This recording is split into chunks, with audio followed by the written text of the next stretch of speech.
ಅರಕಲಗೂಡು ತಾಲೂಕು ಕೊಂಚಿಟಿಗರ ಸಂಘದ ವತಿಯಿಂದ ನವೆಂಬರ್ 24ರಂದು ಸಂಘದ 11ನೇ ವಾರ್ಷಿಕೋತ್ಸವ ಎಸ್ಎಸ್ಎಲ್ಸಿ ಮತ್ತು ಪಿಯುಸಿ ವಿದ್ಯಾರ್ಥಿಗಳಿಗೆ ಪ್ರತಿಭಾ ಪುರಸ್ಕಾರ ಹಾಗೂ ಕೇಂದ್ರ ಸರ್ಕಾರದ ಒಬಿಸಿ ಮೀಸಲು ಹಕ್ಕೊತ್ತಾಯ ಸಮಾರಂಭವನ್ನು ಹಮ್ಮಿಕೊಳ್ಳಲಾಗಿದೆ ಎಂದು ಸಂಘದ ಗೌರವಾಧ್ಯಕ್ಷರಾದ ಗೋವಿಂದೇಗೌಡ ತಿಳಿಸಿದರು. ಅರಕಲಗೂಡಿನಲ್ಲಿಂದು ಪತ್ರಿಕಾಗೋಷ್ಠಿಯಲ್ಲಿ ಮಾತನಾಡಿದ ಅವರು, ತಾಲೂಕಿನ ದೊಡ್ಡಮಗ್ಗೆ ಹೋಬಳಿ ಮುತ್ತುಗದ ಹೊಸೂರು ಗ್ರಾಮದಲ್ಲಿ ತಾಲೂಕು ಕೊಂಚಿಟಿಗರ ಸಂಘ ಮತ್ತು ಮುತ್ತುಗದ ಹೊಸೂರು ಗ್ರಾಮಸ್ಥರು ಸಹಯೋಗದಲ್ಲಿ ಕಾರ್ಯಕ್ರಮ ಹಮ್ಮಿಕೊಳ್ಳಲಾಗಿದ್ದು, ಕಳೆದ ಸಾಲಿನ ಎಸ್ಎಸ್ಎಲ್ಸಿ ಮತ್ತು ಪಿಯುಸಿ ಪರೀಕ್ಷೆಯಲ್ಲಿ 80%ಗಿಂತಲೂ ಹೆಚ್ಚು ಅಂಕ ಗಳಿಸಿದ ವಿದ್ಯಾರ್ಥಿಗಳನ್ನು ಮತ್ತು ಪೋಷಕರುಗಳನ್ನು ಗೌರವಿಸುವ ಕಾರ್ಯಕ್ರಮ ಹಮ್ಮಿಕೊಂಡಿದ್ದೇವೆ ಎಂದು ಮಾಹಿತಿ ನೀಡಿದರು.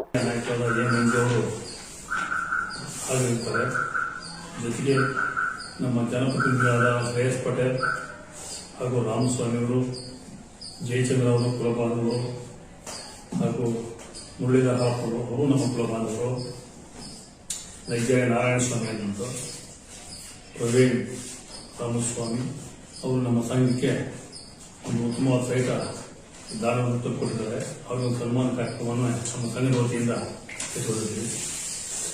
ಅದೇ ರೀತಿ ಇನ್ನು ಅನೇಕ ನಮ್ಮ ಕುಲಬಾಂಧವರುಗಳು, ಜನಪ್ರತಿನಿಧಿಗಳು ಎಲ್ಲ ಈ ಸಭೆಗೆ ಹಾಜರಾಗಿದ್ದಾರೆ. ಅವರೆಲ್ಲರಿಗೂ ನಾವು ಹೃತ್ಪೂರ್ವಕವಾದ ಆರ್ಥಿಕ ಸ್ವಾಗತವನ್ನು ಕೋರಿದ್ದೇವೆ. ಅವರೆಲ್ಲ ನಮ್ಮ ಕಾರ್ಯಕ್ರಮಕ್ಕೆ ಭಾಗವಹಿಸಿದ್ದಾರೆ. ಈ ಕಾರ್ಯಕ್ರಮ ನಮ್ಮ ಜನಾಂಗದ ಒಂದು ಉತ್ತಮವಾದ ಸ್ಥಿತಿ ತರಬೇಕು ಅನ್ನೋದಕ್ಕೆ ನಾವು ಹೋರಾಟ ಮಾಡಬೇಕಾಗಿದೆ.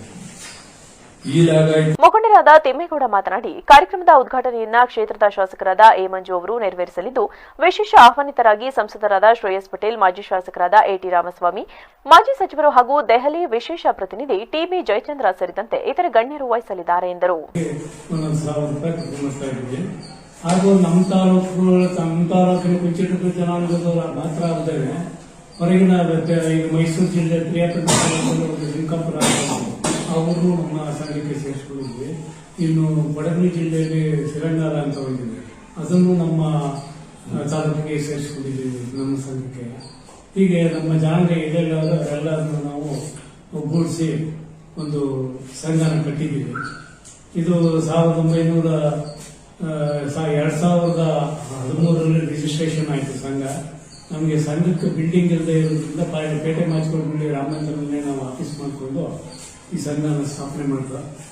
ಈಗ ನಾವು ಕಳೆದ ಸಾರಿ ಒಂದು ಸೈಟ್. ಪತ್ರಿಕಾಗೋಷ್ಠಿಯಲ್ಲಿ ಅಣ್ಣೇಗೌಡ, ಈರೇಗೌಡ, ವಿರೂಪಾಕ್ಷ, ಪ್ರಶಾಂತ್ ಇದ್ದರು.